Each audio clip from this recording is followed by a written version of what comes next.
Hello students, welcome to the Advent Academics of Science. आज आपण बघणार आहोत सायन्स 1 चा सेकंड लेसन की ज्याचं नाव आहे पिरियडिक क्लासिफिकेशन ऑफ एलिमेंट्स. आपण महाराष्ट्र स्टेट बोर्डचं सायन्स 1 चं सिलेबस बघत आहोत, ज्यात आपण हा सेकंड लेसन बघणार आहोत की ज्याचं नाव आहे पिरियडिक क्लासिफिकेशन ऑफ एलिमेंट्स. आता ऍक्च्युली आपण बघा, घरात काही वस्तू असतील तर त्या व्यवस्थित ऑर्गनाईज करून ठेवतो. आपला कबर्ड असेल तर त्यात आपले कपडे, बाकीचा जो काही स्टफ असेल तो ज्या त्या ठिकाणी असतो. किचन असेल तर त्यात जे साहित्य असेल ते व्यवस्थित ज्या त्या डब्यांमध्ये व्यवस्थित ऑर्गनाईज केलेलं असतं.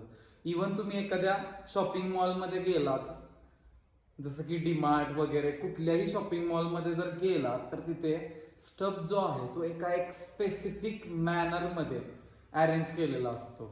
म्हणजे बिस्किट्स असतील ते एका साईडला असतात, चॉकलेट्स असतील तर ते एका साईडला असतात, सोप्स असतील तर ते एका साईडला असतात, कॉस्मेटिक्स एका साईडला असतात, डिटर्जंट एका साईडला, फूड मटेरियल आहे त्यातलं ग्रेन्स असतील ते एका साईडला असतात, व्हेजिटेबल्स एका साईडला असतात. हे सगळं व्यवस्थित सिस्टमॅटिक अरेंजमेंट केलेली असते, कारण ते कस्टमरला शोधता येणं इझी जावं. जर सगळंच मिक्स कसंही लावलं तर काय प्रॉब्लेम होईल? आपण ज्यावेळी शॉपिंगला जाऊ तेव्हा आपल्याला काहीही व्यवस्थित सापडणार नाही. इवन घरात सुद्धा आपण वस्तू जर व्यवस्थित ठेवल्या नाहीत जिथल्या तिथं कुठेही ठेवल्या तर जेव्हा आपल्याला लागणार असतील तेव्हा त्या सापडणार नाही. बट त्या आपण व्यवस्थित अरेंज करून ठेवल्या तर जेव्हा आपल्याला लागणार आहेत त्यावेळी आपण त्या इझिली फाइंड आउट करू शकतो. तसंच इलेमेंटच्या बाबतीतही झालं. सुरुवातीला खूप कमी इलेमेंट्स होते, सो ते मेटल्स, नॉन मेटल्स असेच डिवाइड केले जायचे. बट नंतर भरपूर इलेमेंट सापडले, सो फक्त मेटल्स, नॉन मेटल्स, मेटॅलॉइड्स या कॅटेगरीज नव्हत्या. त्यांचा स्टडी करताना किंवा त्यांच्यावरती रिसर्च करताना त्या सफिशियंट नव्हत्या. मग काय झालं, या इलेमेंटचं क्लासिफिकेशन वेगवेगळ्या पद्धतीनं करण्यासाठी सायंटिस्टनी ट्राय केला आणि त्यातील 4 सायंटिस्ट बद्दल आपण या लेसन मध्ये शिकणार आहोत की ज्यांची नावं आहेत Dobereiner, Newlands, Mendeleev and Henry Moseley. त्या चौघांनी क्लासिफिकेशन कसं इझी करत गेले ते आपण स्टेप बाय स्टेप बघणार आहोत. मग हा लेसन स्टार्ट करूयात. या लेसन मध्ये स्टार्टला आहे तो पॉइंट आहे can you recall. Can you recall मध्ये टोटल 4 क्वेश्चन्स आहेत. त्यातले 2 क्वेश्चन्स आता आपण बघणार आहोत. पहिला क्वेश्चन आहे बघा, what are types of matter. आता मॅटर म्हणजे काय? Matter is anything that can be sensed by our sensory organs. म्हणजे ज्याला आपण बघू शकतो किंवा फील करू शकतो किंवा टेस्ट करू शकतो, जे काय असेल ते anything that occupies space is called matter. मग या मॅटरचे टाइप्स कोणते आहेत बघा, solid, liquid, gas and plasma. हे 4 टाइप्स आहेत मॅटरचे. नेक्स्ट क्वेश्चन आहे what are the types of elements. हे सगळं तुमचं 9th स्टँडर्डच्या बेसिस वरती आहे किंवा प्रिव्हियस स्टँडर्ड्स मध्ये तुम्हाला झालेलं आहे. What are types of elements? Types of elements are metals, non-metals and metalloids. Generally elements हे 3च कॅटेगरीमध्ये क्लासिफाय केले जातात, metal, non metals and metalloids. आणि मॅटर, सॉलिड, लिक्विड, गॅस आणि प्लाझ्मा या स्टेटमध्ये क्लासिफाय केला जातो. ओके, मग व्हिडिओ पॉज करा आणि हे क्वेश्चन आन्सर्स नोट डाऊन करा. मग आपण नेक्स्ट क्वेश्चन बघूयात. कॅन यू रिकॉल मधला नेक्स्ट क्वेश्चन बघा, question number 3. What are the smallest particles of matter are called. आपल्याला माहित आहे की मॅटरचा सगळ्यात स्मॉलेस्ट पार्टिकल हा ऍटम आहे. डाल्टन्स थेअरी मध्ये ते बघितलेलं होतं आपण. The smallest particles of matter are called atoms, की जे इंडिव्हिजिबल, अनकटेबल आहेत. Next, what is the difference between molecules of elements and compounds. आता एलिमेंट एखादा घेतला, फॉर एक्झाम्पल H2, तर त्यात फक्त हायड्रोजनचेच ऍटम असणार आहेत, आयनचे ऍटम असणार आहेत, सोडियमचे ऍटम असणार आहेत. कुठलाही एलिमेंट घ्या त्यात फक्त त्याच एलिमेंटचे ऍटम्स असणार आहेत. So molecules of element content only 1 type of atoms. म्हणजे त्याच्यात फक्त एकाच टाईपचे ऍटम्स असणार आहेत. तर बघा, कंपाऊंड हे डिफरंट इलेमेंट्स ज्यावेळी कंबाईन होतात, फॉर एक्झाम्पल H2O घेतलं तर हायड्रोजन आणि ऑक्सिजनची रिॲक्शन झाल्यावर H2O तयार होणार आहे. कार्बन डायऑक्साईड घेतलं तर कार्बन आणि ऑक्सिजनची रिॲक्शन झाल्यानंतर कार्बन डायऑक्साईड तयार होणार आहे. H2SO4 जर बघितलं तर हायड्रोजन, सल्फर, ऑक्सिजन यांची रिॲक्शन झाल्यानंतर ते तयार होणार आहे. म्हणजे मॉलिक्युल्स जे आहेत कंपाऊंडचे त्यात ऍटम्स असतात, बट ते एकापेक्षा जास्त इलेमेंटचे असतात. बघा, while molecules of compound contain atoms of different elements. म्हणजे H2O मध्ये बघा हायड्रोजन आणि ऑक्सिजन आहे. तसं तुम्ही H2 मध्ये बघितलं, इलेमेंट मध्ये बघितलं तर एकाच टाईपचे आहेत, फक्त हायड्रोजनचे आहेत. Fe मध्ये फक्त आयनचे असणार आहेत, Na मध्ये फक्त सोडियमचे. तर इथं तसं नाहीये. इथं CO2 कंपाऊंड घेतलं तर कार्बन आणि ऑक्सिजन. H2SO4 जर घेतलं तर हायड्रोजनचे असणार आहेत, सल्फरचे असणार आहेत, ऑक्सिजनचे असणार आहेत. सो कंपाऊंड मध्ये मिक्स येणार आहेत, तर इलेमेंट मध्ये फक्त एकाच टाईपचे ऍटम्स असणार आहेत. हा याच्यातला डिफरन्स आहे. सो व्हिडिओ पॉज करून हे आन्सर्स व्यवस्थित नोट डाऊन करा, मग आपण पुढच्या पार्टकडे जाऊ. तर नेक्स्ट पॉइंट आहे क्लासिफिकेशन ऑफ इलेमेंट्स. का ते गरजेचं होतं? जसं आपण इंट्रोडक्शन मध्ये स्टार्टलाच डिस्कस केलं की कोणताही स्टफ जर आपण सिस्टमॅटिकली अरेंज केला तर तो आपल्याला शोधायला जसं इझी जातो, तसेच हे इलेमेंट्स आहेत जर हे सिस्टमॅटिकली अरेंज केले तर यांचा अभ्यास करायला पण काय होणार आहे, इझी. स्टार्टला बघा, ज्यावेळी खूप वर्षांपूर्वी खूप कमी इलेमेंट्स नोन होते. सो त्यावेळी ते फक्त मेटल्स आणि नॉन मेटल्स, ते फक्त मेटल्स अँड नॉन मेटल्स असेच क्लासिफाय केले जायचे. परत हळूहळू डिस्कवर थर्ड कॅटेगरी झाली, जी होती मेटॅलॉइड्स. 1800 म्हणजे 1800 पर्यंत फक्त 30 इलेमेंट्स नोन होते. बट आज टिल डेट 118 इलेमेंट्स नोन आहेत असं टेक्स्ट बुक मध्ये दिलेलं आहे. बट तो नंबर 126 पर्यंत गेलेला आहे. टेक्स्ट बुक मध्ये अपडेट व्हायला टाइम लागेल, बट आपण टेक्स्ट बुक नुसारच जायचं आहे. 10th स्टँडर्ड मध्ये आपल्याला किती इलेमेंट्स नोन आहेत, 118. सो एवढे सगळे इलेमेंट्स आपण फक्त 3 कॅटेगरीज मध्ये डिवाइड केले तरी त्यांचा स्टडी करणं काय होणार आहे रे, डिफिकल्ट होणार आहे. तुम्हीच इमॅजिन करा की तुमच्याकडे काहीतरी नोट्स आहेत किंवा पेजेस आहेत किंवा सॉंग्स आहेत तुमच्याकडे. ते सॉंग्स तुम्ही 3 कॅटेगरीज मध्ये डिवाइड केले. समजा ते 10, 20, 30 सॉंग्स आहेत, तर ते तुमच्या लक्षात राहतील की हे सॉन्ग कुठल्या कॅटेगरीचं आहे, कुठल्या. बट जर ते 118 और 100+ सॉंग्स असतील तर एवढे नंबर मध्ये सॉंग्स लक्षात ठेवणं प्रॅक्टिकली पॉसिबल नाहीये. आता सॉंग्स आपली इंटरेस्टिंग गोष्ट असते, ती जर लक्षात राहत नसेल, बघा तुम्ही आठवून 118 सॉंग्स आठवत आहेत का तुम्हाला? नाहीत आठवणार. ओके, कारण एवढे सगळे ऍट अ टाइम लक्षात राहत नाहीत. 118 मूवीजचे नेम्स लक्षात राहतील का? नाहीत राहणार आहेत. पेजवर लिहून काढा टाइम असेल तर. बघा, नाही जमणार आहे. आता इलेमेंट्स तर अभ्यासाचा पार्ट आलाय जो आपल्याला अजिबात आवडत नाही, बट करतो, घरातले फोर्स करतात म्हणून. आता हे इलेमेंट्स जर 3 कॅटेगरीज मध्ये डिवाइड केले तर ते 118 इलेमेंट्स आणि त्यांच्या प्रॉपर्टीज लक्षात ठेवणं प्रॅक्टिकली काय होत जाणार आहे, डिफिकल्ट होत जाणार आहे. मग आता सायंटिस्टनी याच्यावर क्लासिफिकेशन करायला स्टार्ट केली, कारण इथे गरज होती. फक्त मेटल्स, नॉन मेटल्स, मेटॅलॉइड्स या क्लासिफिकेशन सफिशियंट नव्हत्या की त्याच्या प्रॉपर्टीज आणि सगळं डिफाईन करायला. मग आता त्यांनी क्लासिफिकेशन स्टार्ट केलं. त्यात फर्स्ट जो सायंटिस्ट होता तो होता जॉन वोल्फगँग डोबरायनर. मग त्याने जे क्लासिफिकेशन केलं ते काय केलं हे आपण डिटेलमध्ये बघूयात. आता बघूयात फर्स्ट क्लासिफिकेशन कसं केलेलं, ज्याला नाव आहे डोबेरायनर ट्राइड्स. बघा, ट्राय या शब्दातच येत आहे की 3. ट्राय या शब्दातच येत आहे की 3. आता जॉन वोल्फगँग डोबेरायनर हा जो सायंटिस्ट होता तो जर्मन सायंटिस्ट होता. त्याने 1817 मध्ये ही थेअरी मांडलेली होती. या थेअरीमध्ये काय सांगितलं त्यानं, या थेअरीकडे जाण्याआधी आपल्याला हा ट्राइड हा कॉन्सेप्ट क्लिअर होणं महत्वाचं आहे. पहिल्यांदा आपण ट्रायड म्हणजे काय बघूया, मग त्याचं थेअरी काय होती ती डिटेलमध्ये बघू. तुम्हाला ती व्यवस्थित डेमॉन्स्ट्रेट करतो. बघा आता ट्रायड म्हणजे काय होता, group of 3 elements having similar chemical properties. फक्त तेवढंच नाही तर ते इलेमेंट्स कसे अरेंज केलेले होते in the increasing order of their atomic masses. हे बरेच जण नोट डाऊन करायचं विसरून जातात, हा पॉइंट तेवढाच महत्वाचा आहे. सगळ्यांना एवढंच माहिती आहे की ट्रायड म्हणजे काय, group of 3 elements having similar chemical properties. But त्यात सिक्वेन्स पण महत्वाचा आहे. तो सिक्वेन्स आहे when they are arranged in increasing order of their atomic masses.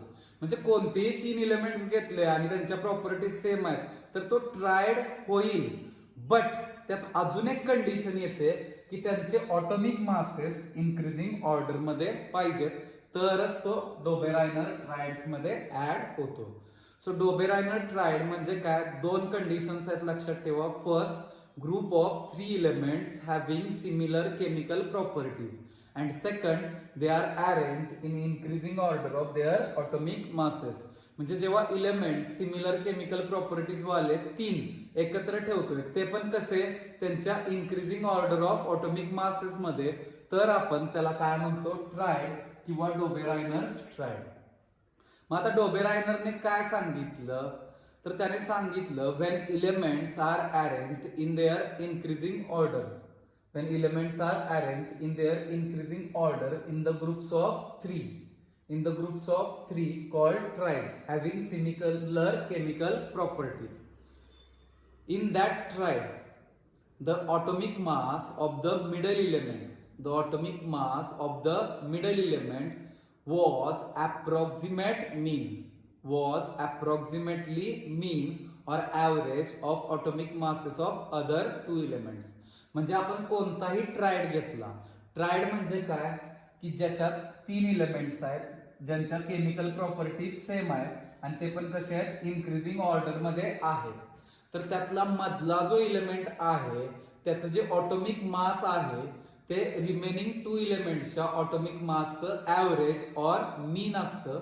But ते एक्झॅक्टली इक्वल नसतं, अप्रॉक्सिमेटली इक्वल येतं. ओके, मग हे पॉइंट्स बघा, नोट डाऊन करून ठेवणार असाल तर ठेवा शॉर्ट नोट्स मध्ये. बट सायन्स 1 साठी टेक्स्टबुक रीडिंग खूप इम्पॉर्टंट आहे. कुठलेही स्पेसिफिक नोट्स किंवा काही तुम्हाला मार्क्स मिळवून देऊ शकत नाही. तुम्हाला जर चांगले आणि आउट ऑफ मार्क्स पाडायचे असतील तर तुम्ही टेक्स्टबुक रीड आणि अंडरस्टँड केलं पाहिजे. कारण लॉजिकल क्वेश्चन्स पडतायत लास्ट 2 इयर्सच्या पेपरमध्ये की ज्याचे आन्सर्स तुम्ही ओन वर्ड्स मध्ये लिहायचे आहेत. आतापर्यंत ओन वर्ड्स मध्ये लिहिले तर मार्क्स कट व्हायचे, कारण टीचर्सना डायजेस्ट मध्ये जसं एक्सपेक्टेड आहे तसं लिहिलं ॲज इट इज रट्टा मारून तर मार्क्स मिळायचे. बट आता पॅटर्नच चेंज झालेला आहे की याच्यात तुम्ही जेवढं स्वतःच्या ओन लँग्वेज मध्ये व्यवस्थित अंडरस्टँड करून ॲक्युरेट लिहाल तेवढे तुम्हाला चांगले मार्क्स पडणार आहेत. सो रीडिंग वाढवा, अंडरस्टँडिंग वाढवा. सो इथे महत्वाच्या कॉन्सेप्ट ज्या होत्या की डोबेरायनर ट्रायड मध्ये ट्रायड काय होतं की हा ग्रुप होता किती एलिमेंट्सचा, 3, की ज्याच्यात सिमिलर केमिकल प्रॉपर्टीजचे एलिमेंट्स एकत्र आणलेले होते की जे कसे अरेंज केलेले होते, increasing order of their atomic masses मध्ये. मग आता याच्या पुढचा पार्ट डिटेलमध्ये बघूयात. आता डोबेरायनरची जी थेअरी होती किंवा त्याचा जो लॉ होता, डोबेरायनर ट्रायड्स लॉ किंवा त्याची जी थेअरी होती ती काय सांगते, मगाशी पण आपण डिस्कस केलेलं की इलेमेंट्स ट्रायड मध्ये क्लासिफाय केलेलं आहे. ट्रायड हा किती एलिमेंट्सचा ग्रुप आहे, 3 एलिमेंट्सचा ग्रुप आहे. किती एलिमेंट्सचा ग्रुप आहे, 3, की ज्यांच्या केमिकल प्रॉपर्टीज काय आहेत, सेम, प्लस ते कसे अरेंज झालेले आहेत in the increasing order of their atomic masses. मग बघा यात मी सांगितलेलं मधल्याचा जो ऑटोमिक मास आहे तो रिमेनिंग 2चं काय आहे, तो मीन. तेच व्यवस्थित लिहिलेलं आहे बघा. The atomic mass of the middle element was approximately equal to mean of the atomic masses of the other 2 elements. आता हे वाचल्यानंतर जेवढं समजेल त्याच्यापेक्षा जास्त जेव्हा आपण याचं एक्झाम्पल बघू त्यावेळी समजतं. आता इथे डोबेरायनर ट्रायडचं एक्झाम्पल घेतलेलं आहे की ज्यात लिथियम, सोडियम आणि पोटॅशियम हे एलिमेंट्स दिलेले आहेत की जे बघा 6.9, 23, 39.1. तुम्ही जर बघितलं तर हे elements in the increasing order of their atomic masses arrange केलेले आहेत आणि कितीचा ग्रुप आहे हा, 3चा. सो याला आपण काय म्हणू शकतो, डोबेरायनर्स ट्रायड. मग या ट्रायड मध्ये बघा काय लॉ आहे, atomic mass of the middle element. मग मिडल इलेमेंटचं ऑटोमिक मास घेऊया आपण सोडियमचं. किती दिलेलं आहे? 23. किती दिलेलं आहे? 23. आता mean of atomic masses of other two elements. मग आपण अदर टू इलेमेंटचं मीन काढू, लिथियम आणि पोटॅशियमचं. किती येईल? लिथियमचं किती आहे बघा, 6.9 प्लस 39.1 डिवायडेड बाय 2. याची जर ऍडिशन केली आपण 9 प्लस 1 10 म्हणजे 0.0 येईल, कॅरी 1. 6 प्लस 9 15 प्लस 1 16, कॅरी 1 येईल 46.0 म्हणजेच येणार आहे 46 डिवायडेड बाय 2 येईल 23. तुम्ही जर बघितलं तर या दोघांचं ऍव्हरेज आणि मधल्याचं ऑटोमिक मास जवळजवळ सेम येतं. इथं ते एक्झॅक्टली सेम आलेलं आहे. आपण अजून एक एक्झाम्पल बघू ज्यात ते जवळजवळ म्हणजे अप्रॉक्सिमेटली इक्वल येईल, थोडंसं पॉइंटमध्ये मागे पुढे होईल. सो आता बऱ्यापैकी समजलं असेल की बघा परत एकदा आपल्याला 3 इलेमेंट्स दिलेले असणार आहेत. त्या तिघांच्या केमिकल प्रॉपर्टीज काय असणार आहेत? सेम. प्लस ते इलेमेंट्स ऑटोमिक मासेसच्या इन्क्रीजिंग ऑर्डर मध्ये असणार आहेत. तेव्हा त्यांच्या मध्ये जो मध्ये असेल तिघांच्या त्याचं जे ऑटोमिक मास आहे ते राहिलेल्या दोघांच्या ऑटोमिक मासचं ऍव्हरेज म्हणजे काय करणार, त्या दोघांची ऍडिशन डिवायडेड बाय 2 आणि मग सॉल्व्ह करणार. मग आता याच्यावरती स्ट्रेट फॉरवर्ड क्वेश्चन काय पडेल, write short note on Dobereiner triads. What is mean by Dobereiner triads? What is the law regarding the Dobereiner triads? What do you observe in Dobereiner triads? असे बरेचसे questions होतात. आता मुलं काय करतात, हे जे एक्स्ट्रा क्वेश्चन्स दिले की मग सर त्याचे आन्सर्स रेडीमेड द्या. अरे रेडीमेड नाहीये, तुम्ही स्वतःहून तयार करायला शिकलं पाहिजे. हा जो न्यू सिलेबस आहे तो इंटेंडेड आहे की तुम्हाला हे समजलं असेल तर तुम्ही स्वतःहून आन्सर्स प्रिपेअर केले पाहिजेत आणि ते सगळ्यात बेस्ट नोट्स असणार आहेत, तेच बेस्ट राहणार आहे तुमच्यासाठी. सो स्वतःला एक सवय लावून घ्या की कोणताही क्वेश्चन विचारला तर टेक्स्टबुक मध्ये त्याच्याशी रिलेटेड रीड करून आपण स्वतः आन्सर बनवलं पाहिजे. बघा, what is mean bye triads? Triads is a group of 3 elements having similar chemical properties arranged in increasing order of their atomic masses. What is the theory of Dobereiner triads, or what is the law regarding Dobereiner triads, or what do you observe in triads? याचा answer सेमच येणार आहे, ते बोर्डवर लिहिलेलं आहे. The atomic mass of the middle element was approximately equal to the mean of atomic masses of other two elements. मग आता याच्यात एक्झाम्पल द्या, इलिस्ट्रेट करा किंवा explain Dobereiner triads with the help of example. मग असं जर क्वेश्चन आला तर तुम्ही पहिल्यांदा ट्राइड म्हणजे काय लिहिणार, त्याच्यानंतर हे लिहिणार आणि खाली एक एक्झाम्पल एक्सप्लेन करणार. याच्या पलीकडे लॉजिकल क्वेश्चन मध्ये असं पण विचारू शकतात की तुम्हाला 3 इलेमेंट्स देतील, त्यांचे ऑटोमिक मासेस पण देतील आणि विचारतील identify whether the group of 3 elements is a Dobereiner triad or not. मग तुम्ही काय करणार, मिडलचं ऑटोमिक मास लिहिणार, रिमेनिंग 2चं काय काढणार, ऍव्हरेज ऑर मीन. कसं काढणार ऍव्हरेज? त्या दोघांची ऍडिशन करणार डिवायडेड बाय 2 आणि जे आन्सर येईल ते आन्सर या मिडल इलेमेंटच्या ऑटोमिक मासला जवळजवळ इक्वल येत असेल. आता जवळजवळ म्हणजे काय, समजा हे 88 येतंय मिडलचं आणि तुमचं 87 आलंय, 1 लेस आहे, बट तुमचं 88 मीन आहे मधल्याचं आणि तुमचं ऍव्हरेज आलंय 92. तर हे जवळजवळ आहे का रे? 88 आणि 92. 92 खूप लांब आहे. 88 च्या जवळ काय येऊ शकतं? 87, 87.5, 87.8, 88.5, जास्तीत जास्त 89. सो एवढा लार्ज डिफरन्स असेल तर ते डोबेरायनर ट्राइड्स येणार नाहीत. त्यांच्यातला जो डिफरन्स आहे तो खूप स्मॉल पाहिजे. मग बघूयात अजून एक एक्झाम्पल याचं, बट त्याच्या आधी हे नोट डाऊन करून घ्या. द सेकंड एक्झाम्पल आहे कॅल्शियम, स्ट्रॉन्टियम अँड बेरियम. मग याच्यात जर तुम्ही बघितलं तर कॅल्शियम आणि बेरियम हे साईडचे आहेत, तर स्ट्रॉन्टियम हा काय मिडल इलेमेंट. मग मिडलचं मास आपण लिहिलं, ऑटोमिक मास किती आलं? 87.6. तर कॅल्शियम आणि बेरियमचं मीन घेतलं तर ते किती आलं? 40.1 आणि 137.3/2, 177.4/2 ते आलं 88.7. तुम्ही जर बघितलं तर 87.6 आणि 88.7 हे जवळजवळ काय आहेत, इक्वल आहेत. सो या टाईपचे क्वेश्चन्स तुम्हाला येऊ शकतात. तुम्ही जर टेक्स्टबुक मध्येच खाली कॅन यू टेल मध्ये बघितलं तर तिथे क्वेश्चन दिलेला आहे, identify the Dobereiner triads in the following groups. मग तुम्हाला तिथे 3 क्वेश्चन्स दिलेले आहेत. मग तिन्हीमध्ये तुम्ही हेच ट्राय करणार आहे. तुम्ही मिडलचं ऑटोमिक मास घेणार, रिमेनिंग 2चं काय काढणार, मीन, आणि त्याच्यानंतर फायनली जर ते जवळजवळ इक्वल येत असतील तर काय लिहिणार, it is a Dobereiner triad. आणि जर इक्वल येत नसतील तर काय लिहिणार, it is not a Dobereiner triad. Okay, मग तुम्ही होमवर्कला ते क्वेश्चन्स सॉल्व करा. ओके, सगळ्यांना कळालंय आता. फर्स्ट जो पार्ट इम्पॉर्टंट होता, Dobereiner triads. Triad is a group of 3 elements having similar chemical properties arranged in their increasing order of atomic masses. आता त्याच्यात रूल किंवा थिअरी काय होती, the atomic mass of the middle element was approximately equal to mean of atomic masses of other 2 elements. आपण त्याचे 2 examples पण बघितले. Textbook मध्ये अजून एक एक्झाम्पल एक्सप्लेन केलेलं आहे. ओके, तुम्ही एकच लक्षात ठेवा, सोडियमचं. आणि खाली एक क्वेश्चन दिलेला आहे की ज्याच्यात 3 एक्झाम्पल्स दिलेले आहेत. हे सगळं पेज नंबर 16 वरती दिलेलं आहे. पेज नंबर 16 आपल्या टेक्स्टबुकचं इथं एक्सप्लेन करून संपतंय. सो एवढं बघितल्यानंतर ते पेज रीड करा. ओके, आणि लगेच त्यातले जे एक्झाम्पल्स होते डोबेरायनर ट्रायडचे ते सॉल्व करा. ते सॉल्व करताना 30 ट्रिक लक्षात ठेवायची आहे. मिडलचं ऑटोमिक मास घ्यायचं आहे, रिमेनिंग 2चं ॲव्हरेज म्हणजे मीन काढायचं आहे. मीन कसं काढायचं, दोघांची ॲडिशन करायची डिवायडेड बाय 2. खूप सिंपल आहे. आणि जर ते अप्रॉक्सिमेटली इक्वल किंवा इक्वल आले, जवळजवळ, जास्त डिफरन्स नसेल तर ते डोबेरायनर ट्रायड्स आहेत. बट जास्त डिफरन्स असेल तर ते डोबेरायनर ट्रायड्स येणार नाही. सो बघा काय येत आहेत आणि आन्सर्स मला खाली कमेंट करा.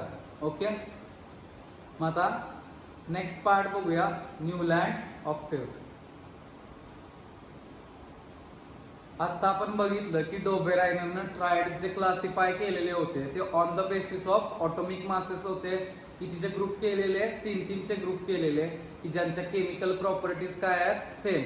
आणि त्यातल्या मधल्याचं ऑटोमिक मास हे रिमेनिंग 2चं काय येतं, अप्रॉक्सिमेट मीन येतं. ओके, म्हणजे डोबेरायनरचं जे क्लासिफिकेशन होतं ते कशावरती बेस होतं, ऑटोमिक मासेस. त्याच वेळेला न्यूलँड या सायंटिस्टनं जे क्लासिफिकेशन केलं ते पण ऑटोमिक मासेसवरतीच बेस्ड होतं. बट त्याचं थिंकिंग थोडंसं डिफरंट होतं, त्याचा अप्रोच डिफरंट होता. डोबेरायनरनं 3-3चे ग्रुप केलेले ट्रायड्समध्ये क्लासिफिकेशन केलेलं, तसं न्यूलँडने क्लासिफिकेशन केलं नाही. He arranged elements in the increasing order of their atomic masses.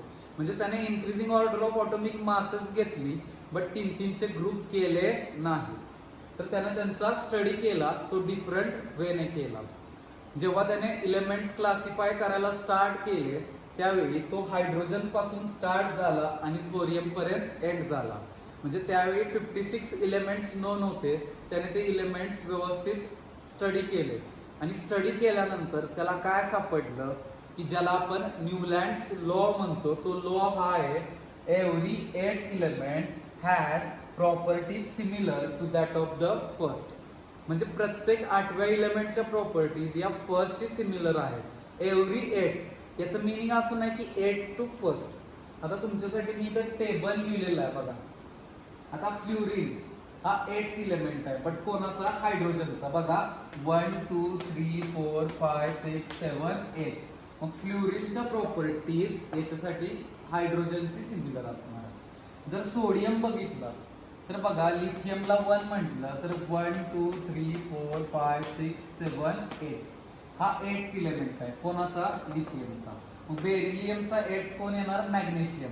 So मॅग्नेशियमच्या properties first म्हणजे बेरिलियमशी सिमिलर असणार आहे. मग ॲल्युमिनियमच्या कोणा सिमिलर असतील सांगा बघू. Correct, boron. सिलिकॉनच्या कार्बन, फॉस्फरसच्या नायट्रोजन, सल्फरच्या ऑक्सिजन. थोडक्यात काय, या व्हर्टिकल कॉलम मध्ये जे इलेमेंट्स आहेत त्यांच्या प्रॉपर्टीज एकमेकांना काय असणार आहेत, सिमिलर. या वेळेने त्यानं क्लासिफिकेशन केलं. सॉरी. आता हे जे क्लासिफिकेशन केलं याच्या मागे म्युझिकल ऑक्टेव्हचा बेस होता. आता तुम्ही जर इंडियन म्युझिक बघितलं, क्लासिकल म्युझिक, तर त्याच्यात सा रे ग म प ध नी सा या नोट्स असतात, म्युझिकल नोट्स म्हणतो आपण. मग या सा रे ग म प ध नी सा या नोट्स आहेत. तर टोटल किती नोट्स आहेत बघा, 7. आणि 8 नोट आहे ती काय होते, रिपीट होते. बघा इथे 8च्या प्रॉपर्टीज फर्स्टची सेम आहेत, म्हणजे प्रॉपर्टीज काय होत आहेत, रिपीट होत आहेत. इथे म्युझिकल नोट्स पण काय होत आहेत, रिपीट होत आहेत.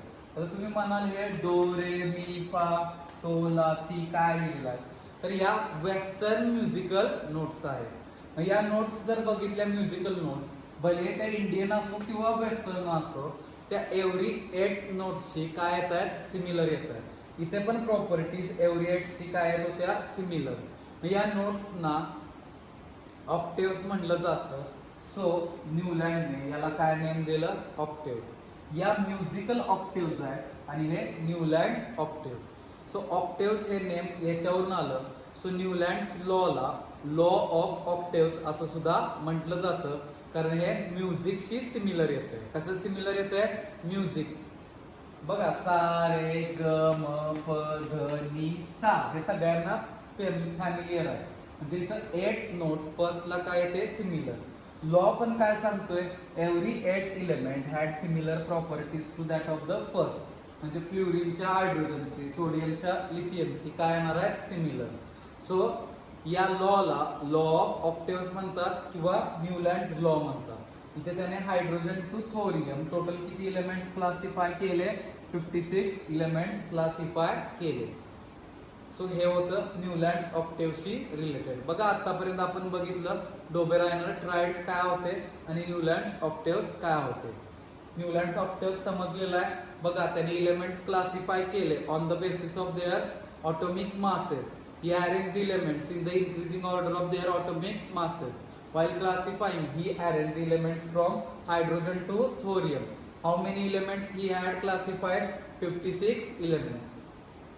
What is the law of Newlands or Newlands law of octaves or law of octaves? Every 8th element had similar properties to that of the first. Why it is called as octaves? Because it is similar to musical octaves. Whether it is Indian notes sa re ga ma pa dha ni sa or western notes do re mi fa so la ti do again. म्हणजे या musical नोट्सशी किंवा ऑक्टेव्हशी ते similar होतं हे जे classification आहे.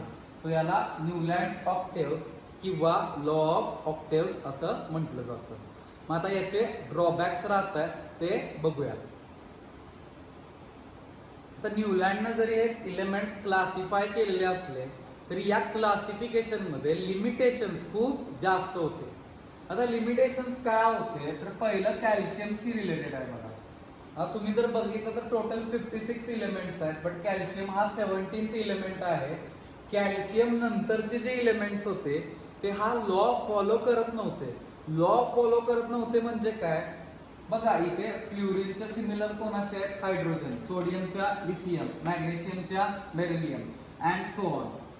इथे क्लोरीनच्या याच्याशी फ्लोरीनच्या, पोटॅशियमची सोडियम, बट कॅल्शियमचे मॅग्नेशियमची आहे, बट क्रोमियम आणि ॲल्युमिनियमच्या सेम येत नव्हत्या. टिटॅनियम आणि सिलिकॉनच्या सेम येत नव्हत्या अँड सो ऑन. म्हणजे इथनं पुढचे जे इलेमेंट्स आहेत त्या प्रत्येक 8 इलेमेंटची प्रॉपर्टी फर्स्टशी सिमिलर येत नव्हती. हे फर्स्ट ड्रॉबॅक आहे की हा लॉ जो आहे तो लिमिटेड आहे कॅल्शियम पर्यंत. This law is obeyed up to element calcium. After calcium every 8th element did not show similar properties to that of the first. हे फर्स्ट होतं. त्याच्यानंतर to accommodate the places of elements he arranged 2 elements in the same place. तुम्ही जर इथे बघितलं तर या pattern मध्ये एलिमेंट्स बसावेत व्यवस्थित, म्हणून त्यानं एकाच ठिकाणी 2 एलिमेंट्स ठेवले. इथं पण अजून एक सापडते. ऍक्च्युली हा टेबल जो आहे तो कम्प्लीट दिलेला नाहीये. टोटल 56 एलिमेंट्स आहेत. तुम्ही जर काउंट केले तर एवढे याच्यात नाही दिसणार. टेक्स्टबुकमध्ये जो टेबल दिलेला आहे तोच आपण इथं घेतलेला आहे. मग आता अजून अशा पेअर सापडतील, म्हणजे त्यांना फक्त काय हे इलेमेंट्स व्यवस्थित बसावेत म्हणून त्यांना एकाच जागी 2 ठेवले. बट या दोघांच्या प्रॉपर्टीज एकमेकांशी मॅच होत नव्हत्या. जर त्यांच्या प्रॉपर्टीज सेम नसतील आणि ते एकाच जागी ठेवले तर काही यूज आहे का रे या क्लासिफिकेशनचा? काहीच यूज नाहीये. यांच्याच प्रॉपर्टीज सेम नाही आल्या तर त्यांच्या प्रॉपर्टीज वरच्या आणि खालच्याशी मॅच होणारच नाहीयेत. लॉजिक समजतंय का तुम्हाला? एका कॉलम मधल्यांच्या प्रॉपर्टीज सेम आल्या पाहिजेत. जर तुमच्या एकाच जागच्या दोघांच्या प्रॉपर्टीज सेम नसतील तर त्या वरच्या आणि खालच्याशी मॅच होणारच नाहीत. जर कोबाल्टच्या मॅच झाल्या यांच्याशी तर निकेलच्या होणार नाहीत, निकेलच्या झाल्या तर कोबाल्टच्या होणार नाहीत. सेम इथं आहे सीरियम आणि लॅन्थनम, याच्या प्रॉपर्टीज याच्याशी मॅच झाल्या तर लॅन्थनमच्या होणार नाहीत, लॅन्थनमच्या झाल्या तर सीरियमच्या होणार नाही. हा सेकंड ड्रॉबॅक होता.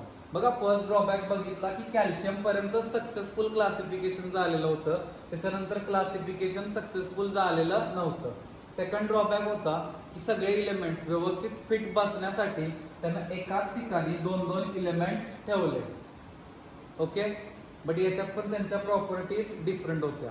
Now third drawback, there are certain elements which are arranged in the note having different chemical properties.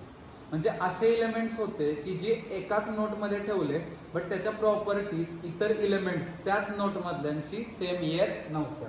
For example हेच घ्या, कोबाल्ट आणि निकेल हे काय आहेत रे? मेटल्स आहेत. तर हे remaining hydrogen, fluorine, chlorine, bromine हे काय आहेत? हॅलोजन्स आहेत. हायड्रोजन नाही येणार याच्या अंडर, ते आपण नंतर बघू. बट फ्लोरीन, क्लोरीन, ब्रोमीन हे काय आहेत? हॅलोजन्स. हॅलोजन्स म्हणजे नॉन मेटल गॅसेस आहेत. मग गॅसेस आणि मेटलच्या प्रॉपर्टीज सेम असतील का? ऑब्विसली नसणार आहेत. मग हे एकाच ठिकाणी ठेवले म्हणजे बघा हे डू किंवा सा या नोटच्या अंडर आलेले आहेत. म्हणजे एकाच नोटमध्ये काही इलेमेंट असे होते की त्यांच्या प्रॉपर्टीज इतर इलेमेंटशी सेम येत नव्हत्या. आता कोबाल्ट आणि निकेल मेटल आहेत तर रिमेनिंग अदर सगळे काय आहेत? गॅसेस आहेत. सेम तुम्ही अजून एक स्पॉट करू शकता, आयन. आयन हा मेटल आहे तर ऑक्सिजन, सल्फर, सेलेनियम हे काय आहेत? गॅसेस आहेत. तर टी या नोटमध्ये बघितलं, नी या नोटमध्ये, तर आयन सोडलं तर बाकीच्यांच्या प्रॉपर्टीज काय आहेत? डिफरंट आहेत. असे बरेचसे इलेमेंट्स तुम्हाला या कम्प्लीट टेबलमध्ये सापडतील. बट आपण 2च एक्झाम्पल बघितले, डो या नोटचे आणि टी या नोटचे. हे झालं एक्झिस्टिंगचं जे होतं.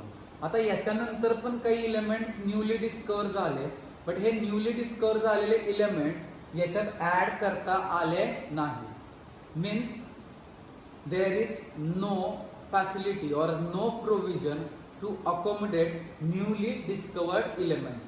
म्हणजे न्यूली डिस्कवर्ड इलेमेंट्स याच्यात ऍड करण्यासाठी कुठलीही प्रोव्हिजन केली नव्हती. And lastly newly discovered elements does not obey Newlands law of octaves. म्हणजे न्यूली डिस्कवर्ड जे इलेमेंट्स होते त्यांनी त्याचा जो लॉ होता तो ओबे केला नाही, फॉलो केला नाही. म्हणजेच 8 इलेमेंटच्या प्रॉपर्टीज फर्स्टशी सिमिलर आल्या नाहीत. याच्यात अजून एक ड्रॉबॅक आहे जो टेक्स्टबुकमध्ये दिलेला नाहीये की इनर्ट गॅसेस किंवा जे नोबल गॅसेस आपण म्हणतो जे नंतर डिस्कवर झाले त्याच्यासाठी पण सेपरेट प्रोव्हिजन याच्यात केलेली नव्हती. सो इथं आपण थांबूयात. आजचं लेक्चर जे होतं त्याच्यात आपण बघितलं की डोबेरायनर ट्राइड्स काय होते, त्याच्यानंतर सेकंड बघितलं न्यूलँड्स ऑक्टेव्स, आणि त्याच्या आधी जो इंट्रोडक्टरी पार्ट होता कॅन यू रिकॉल वगैरे वगैरे आपण बघितलं होतं. बघा शॉर्टमध्ये रिवाइज करू. आपण स्टार्टला बघितलं की इलेमेंट्स सुरुवातीला कसे क्लासिफाय केले, metals, non metals, metalloids. But जसे इलेमेंट्सचा नंबर वाढत गेला तो आज 118ला गेलेला आहे. फक्त 3 कॅटेगरी सफिशियंट नाही आहेत त्यांना क्लासिफाय आणि स्टडी करायला. सो इलेमेंट्स नवीन पद्धतीने कसे क्लासिफाय करता येतील याच्यावरती सायंटिस्टनी विचार स्टार्ट केला. आणि याच्यात फर्स्ट जो सायंटिस्ट आला तो होता डोबेरायनर. त्याने ट्राइड्स डिस्कवर केले. ट्राइड्स काय होते? Group of 3 elements having similar chemical properties provided they are arranged in the increasing order of their atomic masses. मग याच्यात काय होतं? Atomic mass of the middle element is the approximately mean of atomic masses of other 2 elements. म्हणजे मधल्याचं जे atomic मास होतं ते remaining 2च्या atomic मासेसची काय होतं? ॲव्हरेज किंवा मीन येत होतं, बट ते एक्झॅक्टली इक्वल येत नव्हतं, अप्रॉक्सिमेटली येत होतं. आपण त्याचे 2 एक्झाम्पल्स पण बघितले आणि तुम्ही होमवर्कला त्याच्या खालचे एक्झाम्पल सॉल्व करणार आहात की ज्याच्यात 3 इलेमेंट्स दिलेले आहेत. काय करणार तुम्ही, मधल्याचं ऑटोमिक मास घेणार, रिमेनिंग 2चं ॲव्हरेज किंवा मीन घेणार. जर ते जवळजवळ इक्वल येत असेल, अप्रॉक्सिमेटली इक्वल येत असेल तर ते डोबेरायनर ट्रायड्स आहेत, अदरवाईज नाहीत. त्याच्यानंतर न्यूलँडचं बघितलं. न्यूलँडने इलेमेंट्स अरेंज केले. त्यांना अरेंज करताना कसे केले, increasing order of atomic masses. दोघांनी पण ऑटोमिक मासेसने केले, पण दोघांचा अप्रोच वेगळा होता. डोबेरायनरने 3चे ग्रुप केले, तर न्यूलँड्सने just increasing order of atomic मासेसमध्ये केले. त्याला स्टार्ट करताना हायड्रोजन पासून केलं, एंड कुठे झाला, थोरियमला.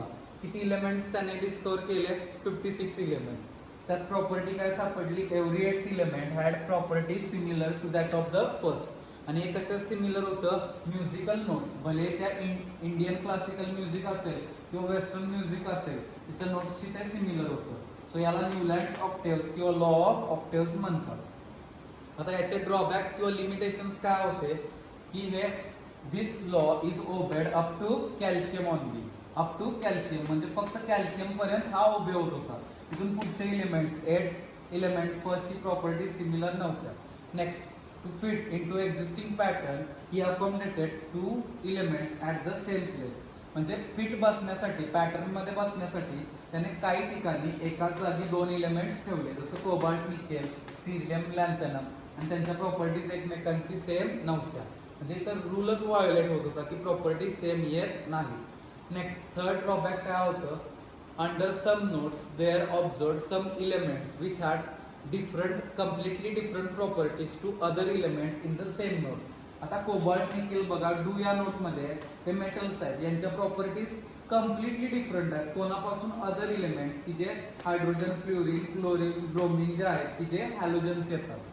आता दुसरं एक बघितलं, टी या नोटच्या अंडर, तर आयन हा इलेमेंट आहे की जो मेटल आहे. तर यातले अदर इलेमेंट्स बघितले तर ते गॅसेस आहेत की ज्यांच्या प्रॉपर्टीज आयनपेक्षा कम्प्लिटली डिफरंट आहेत. नेक्स्ट, लास्ट ड्रॉबॅक होता की इथे जे न्यूली डिस्कवर्ड इलेमेंट्स आहेत त्याच्यासाठी कुठलीही सेपरेट प्रोव्हिजन केली नव्हती आणि या न्यूली डिस्कवर्ड इलेमेंट्सनी हा लॉ ओबे केला नाही. There was not provision to accommodate newly discovered elements and newly discovered elements did not obey or did not follow the Newlands law of octaves. हे त्याचे limitations होते. याच्या पलीकडे एक लिमिटेशन होतं की याच्यात इनर्ट गॅसेस ऍड होऊ शकले नाही. याच्यानंतर आपण नेक्स्ट लेक्चरमध्ये बघणार आहे मेंडेलियस पिरियडिक टेबल, की जो फर्स्ट सक्सेसफुल क्लासिफिकेशन केलेलं होतं इलेमेंट्सचं. त्याच्यानंतर त्याचे मेरिट्स आणि डिमेरिट्स आपण बघणार आहे. त्याच्यात पण काही ड्रॉबॅक्स होते, बट ते एवढे मेजर नव्हते. सो मेंडेलियसचं क्लासिफिकेशन ॲक्सेप्ट केलं गेलं, बट हे 2 क्लासिफिकेशन ॲक्सेप्ट केले गेले नाहीत कारण याच्यात भरपूर ड्रॉबॅक्स होते. ओके, मग तुम्ही पेज नंबर 16 आणि 17 वरती टेक्स्टबुकमध्ये जे दिलेलं आहे ते व्यवस्थित रीड करा. इंट्रोडक्शन जी आहे, कॅन यू रिकॉल वगैरे, त्याच्यानंतर डोबेरायनर ट्रायड्स, त्याच्या खाली जे ॲक्टिव्हिटी दिलेली आहे ती सॉल्व करा.